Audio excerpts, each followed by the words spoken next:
सकाळी सकाळीच काय झालं ना, माझ्या हातातली बांगडी जी आहे ना ती मला इथे टोचली आणि इथला एरिया एकदम असा नम झाला आहे. असं इचिंग होतं एकदम. माहीत नाही कधी बरं वाटेल.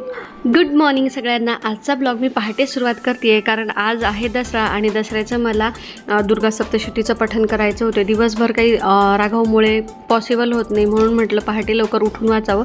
म्हणून मग मी लवकर उठून खाली आले. आता माझी अंघोळ वगैरे झाली आणि आता मी वाचनाला बसणार आहे. तर म्हटलं आधी देवाचं दर्शन घेऊया आणि त्यानंतर संकल्प सोडून मग वाचनाला बसावं. तर ही कालची जी फुलं टवटवीत असतात देवाला वाहिलेली ती आज बघा त्याचं कसे सुकून जातात आणि त्याचं निर्माल्य होऊन जातं. मी जे वाचते हे दुर्गा सप्तशती ना हे प्राकृत भाषेत आहे. खूप सोप्या भाषेत असल्यामुळे आपल्याला वाचायलाही सोपं जातं आणि समजतंही छान. मी आधी हे देवघरातच बसून वाचणार होते पण नंतर काय झालं की मध्येच राघवला उठायची सवय आणि तो जर उठला तर रडायला लागेल म्हणून मग मी परत वर आले आसन आणि दुर्गा सप्तशतीचं पुस्तक घेऊन. तर इथे राघव झोपला आहे आणि मी त्याच्या शेजारीच बसून कमी उजेडात वाचते आहे जेणेकरून की तो उठणार पण नाही आणि जरी उठला तरी माझं लगेच लक्ष राहील त्याच्यावर. हे दुर्गा सप्तशती वाचण्याचे खूप सारे फायदे आहेत. जर कोणी नवरात्रात वाचलं नसेल तर तुम्ही एरवी कधीही दर महिन्याला अष्टमी तिथी असते त्या तिथीला सुद्धा वाचू शकता. याचे खूप फायदे आहेत आणि सुहासिनी स्त्रींनी हे नक्की एकदा का होईना वाचावं. त्यामुळे जर तुम्हाला याच्याविषयी अधिक माहिती हवी असेल तर मला कमेंटमध्ये सांगा. मी तुम्हाला पर्सनली ती सर्व माहिती देईल. चला आता आज दसरा आहे म्हटल्यावर गडबड केली पाहिजे. बाकीची भरपूर कामं आहेत. तर वाचन झालेलं आहे आणि त्यानंतर आता ही बाकीची कामं मी करून घेणार आहे. तर आधी सुरुवातीला स्वयंपाकाला लागायच्या आधी किचन टॉप नेहमी स्वच्छ पाहिजे आणि मला स्वच्छच आवडतो. रात्री स्वच्छ केलेला असतो पण सकाळी थोडंफार पाणी वगैरे इकडे तिकडे कारण इथे वरच आम्ही आरो बसवलेला आहे तर त्याचं पाणी वगैरे सारखं पडत असतं त्यामुळे मग ते एकदा क्लीन करून घ्यावं लागतं. तर इथे मी पुरणासाठी आता डाळ शिजायला लावणार आहे. तर ऑलरेडी निवडलेली होती पण मला परत निवडायची सवयच आहे तर ते मी परत एकदा निवडून मग शिजायला लावणार आहे. पुरणासाठी डाळ लावताना ती 2-3 पाण्याने स्वच्छ धुवून घ्यायची आणि त्यानंतर मग त्यात डाळीच्या प्रमाणात पाणी घेऊन मग ते शिजायला लावून द्यायची. तर इथे मी हा इंडक्शन गॅस कुकर आहे तर तो इंडक्शनवरच लावते. तर बऱ्याच जणींना प्रश्न पडलेला असतो की हे गॅसपेक्षा जास्त परवडतं का. तर आम्हाला नक्कीच परवडतं कारण आम्ही सोलर बसवलेला आहे. त्यामुळे काय होतं आता सध्या ऊन भरपूर पडतं आणि त्यामुळे भरपूर जास्त लाईट तयार होते आणि काही प्रॉब्लेम नाही येत आम्हाला. म्हणजे आम्हाला जेवढे लाईट कन्झम्पशन होतं त्याच्यापेक्षा जास्त युनिट्स तयार होतात त्यामुळे आम्ही बिनधास्त वापरतो. तर इथे कुकर आपला आता झालेला आहे. यांनी मार्केटमधून मस्त सकाळी फ्रेश फुलं आणि आपटेची पानं देखील आणलेली आहेत. तर याचे देवालाही आपल्याला हार करायचे आहेत आणि गाडीसाठी देखील हार करायचे आहेत कारण आज वाहनाची पूजा केली जाते. गेले कित्येक दिवस आपण घराची साफसफाई केलेली आहे, सजावट केलेली आहे. तर आता फायनली आज दसरा आहे आणि दसऱ्यानिमित्त मी दरवाजांना तोरण वगैरे आणि जे माझ्याकडे झेंडूची माळा वगैरे आहेत तर ते बाहेर लावून घेणार आहे. त्यांनी घराला छान शोभा येते आणि अशी थोडीफार रोजपेक्षा वेगळी काही सजावट केली तर सण असल्याचा फील येतो. त्यामुळे मग मी हे सकाळीच स्वयंपाक चालू असताना हे साईड बाय साईड करून घेत होते. दसऱ्याला आपण विजयादशमी देखील म्हणतो. याचं कारण बऱ्याच जणींना माहीत असेल पण ज्यांना कोणाला माहीत नसेल त्यांना मी सांगते. कारण या दिवशी श्रीरामांनी रावणावर विजय मिळवला होता त्यामुळे ह्याला विजयादशमी म्हणतात. त्याआधी 9 दिवस श्रीरामांनी दुर्गादेवीची पूजा केली होती आणि 10व्या दिवशी त्यांना यश आलं आणि चांगल्या कर्माचं वाईट कर्मावर विजय झाला. त्यामुळे या दिवसाला विजयादशमी असं म्हटलं जातं.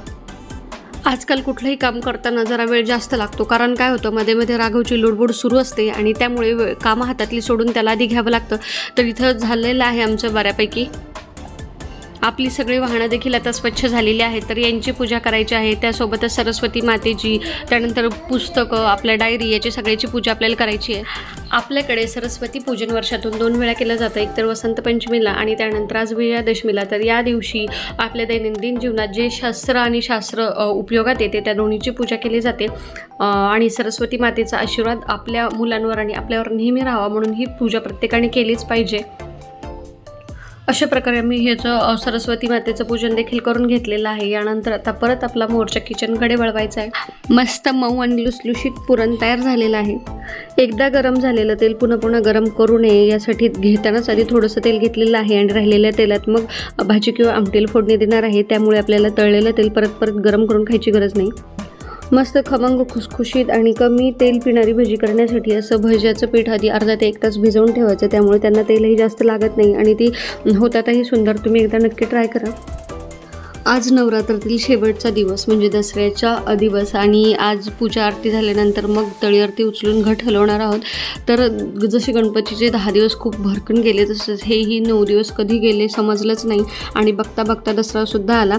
तर आज शर्वरीला सुट्टी असल्यामुळे मस्त तिच्या हाताने मला आरती करता आली.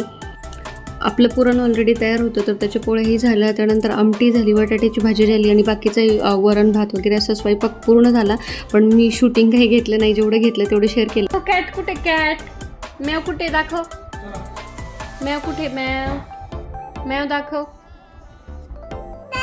कुठे? मॅव मला दाखव. ये व्हेरी गुड.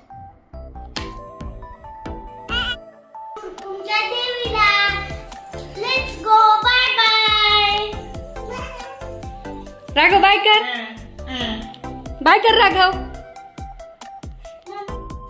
शरूने सांगितल्याप्रमाणे आता आम्ही दुपारी जेवण वगैरे आवरल्यानंतर थोडा आराम केला आणि त्यानंतर आता कुरकुमच्या देवीला दर्शनासाठी जाणार आहोत. तर गेली 9 दिवस तर मला काही जायला जमलं नाही, त्यामुळे मग आज म्हटलं आज शेवटच्या दिवशी तरी जाऊन यावं. या देवीला ना आमच्या इथून बरेच लोक पहाटे वगैरे असं पायी चालत जातात आणि येताना मग गाडी वगैरे येतात असं करतात. तर शरवण होती त्याच्या आधी मी पण 1-2 वेळा असं आम्ही पायी इथून गेलेलो आहे. जवळजवळ 8 ते 10 किलोमीटर अंतर आहे. पण काही नाही, त्यावेळी सगळ्यांसोबत चालताना काहीच वाटत नाही. या रोडनं जाताना माझ्या थोड्याशा अशा जुन्या आठवणी जाग्या होतात. ही आहे कुरकुम MIDC आणि इथे जवळजवळ 5 वर्ष मी जॉब केलेला आहे. याच्या साईडलाच इकडे MIDCचे क्वार्टर्स देखील आहेत. इथे आम्ही ग्राउंडवर काही स्पोर्ट वगैरे असतील तर यायचो. तर अशा मस्त फ्लॅशबॅकमध्ये गेल्यासारखं वाटतं. गेले ते दिवस आणि राहिल्या त्या आठवणी. तर आता आपण मंदिराजवळ आलेलो आहोत असल्यामुळे मी घाल म्हणतीये गॉगल. घाल गॉगल. नको घालून घे. चला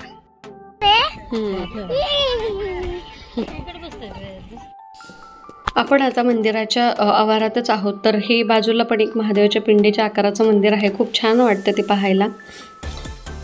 तर मंदिरात बघूया आता किती गर्दी आहे. बाहेर तर दिसत आहेत लोक, कारण इथे आज काय होतं ना की दसऱ्या दिवशी परडी भरण्याचा देखील कार्यक्रम असतो. म्हणजे घट आपली परडी भरल्याशिवाय हलवत नाहीत अशा देखील प्रथा असतात. तर इथे बऱ्याच ठिकाणी त्या बायका वगैरे बसलेल्या असतात, त्यामुळे मग गर्दी होते आणि बऱ्यापैकी गर्दी आहे, म्हणजे चांगलीच गर्दी आहे. तरी आम्ही दुपारी उन्हाचं आलेलो आहे, कारण गर्दी कमी असायला पाहिजे. तर सुंदर असं फिरंगाई मातेचं दर्शन मी तुम्हाला देणार आहे. बघू शकता खूप छान असं सजवलेलं होतं मंदिर आणि खूप छान वाटत होतं. तर ह्या आजूबाजूचा परिसर आणि इथे मी राशींचा मंदिराचा एक व्हिडिओ केला, त्यामध्ये देखील अशा ओवऱ्या आहेत. तर इथे काही लोक स्वयंपाक करून जेवत आहेत. एक करमाळ्याच्या कमलाई मातेचं मंदिर, त्यानंतर राशींचं जगदंबा मातेचं मंदिर आणि हे मंदिर थोडंफार साम्य वाटतं. राशीन आणि करमाळा दोन्ही मंदिराचे व्हिडिओ आपल्या चॅनलवर आहेत, जर पाहिलं नसेल तर नक्की पहा. इथे ना फिरंगाई मातेचे 2 मंदिर आहेत. म्हणजे आपण जे आलो ते वरचं मंदिर जिथे गाडी आपली डिरेक्टली येते आणि त्यानंतर इथून हा रोड आहे की खाली उतरून जायला, परत खाली गेल्यानंतर एक मंदिर आहे. अशी 2 फिरंगाई मातेचे मंदिर आहेत. आपण आता या पायऱ्या उतरून जाणार आहोत. ते आहे नवीन मंदिर, कारण ते गावामध्ये बनलेलं आहे. तर मे बी जे आधीचं मी मंदिर तुम्हाला दाखवलं ते टेकडीवर उंचावर आहे. तर भाविकांना त्रास होऊ नये त्यासाठी कदाचित त्यांनी हे खाली नवीन मंदिर केलं असावं. मला याबाबत जास्त माहिती नाही आहे, परंतु जे वर देवीचं मंदिर आहे तेच खाली आहे. त्यासाठी मला असं वाटत आहे की ते मंदिर खूप जुनंही झालेलं आहे आणि वर ये जा करण्यासाठी भाविकांना त्रास होऊ नये म्हणून कदाचित इथे खाली नवीन मंदिर झालं असेल. इथे नवरात्रामध्ये 9 दिवस यात्रा असते आणि खालच्या मंदिरात ह्या वरच्या मंदिरापेक्षा जास्त गर्दी आहे. हे जे आहे ते नवीन मंदिर आहे. इथे लोक जास्त दिसत आहेत मला, कारण वर एवढी गर्दी नव्हती. इथे आजूबाजूला तुम्हाला मी दाखवते आणि पुढे दर्शनासाठी तर खूपच मोठी लाईन आहे आणि इथे परड्या वगैरे भरण्यासाठी देखील खूप जास्त लोकांची गर्दी आहे.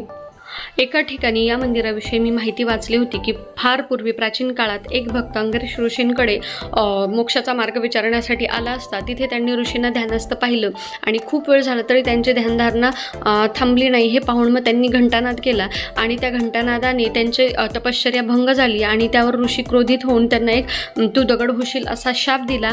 त्यावर त्या भक्ताने त्यांची क्षमायाचना मागून यावर काही उपाय आहे का असं विचारलं. तर त्यावर ऋषींनी त्याला उशाप दिला की तू ध्यानधारणा करून जर काही चांगलं करशील तर तुझं रूपांतर दगडातून एका दैवी शिळेत होईल. आणि त्यानंतर त्यांनी ध्यानधारणा केली आणि त्याचं रूपांतर या शिळेत झालं. तर तीच आहे आपली फिरंगाई माता. तर ही मी कुठेतरी माहिती वाचलेली होती, ती तुम्हाला सांगितली.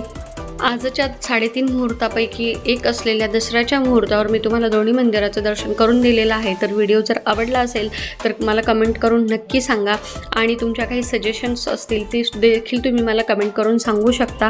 तर अशा प्रकारे हा व्हिडिओ मी इथेच एंड करणार आहे. तर जाता जाता शर्वरीने ट्रम्पोलिनमध्ये बसण्याचा हट्ट केला.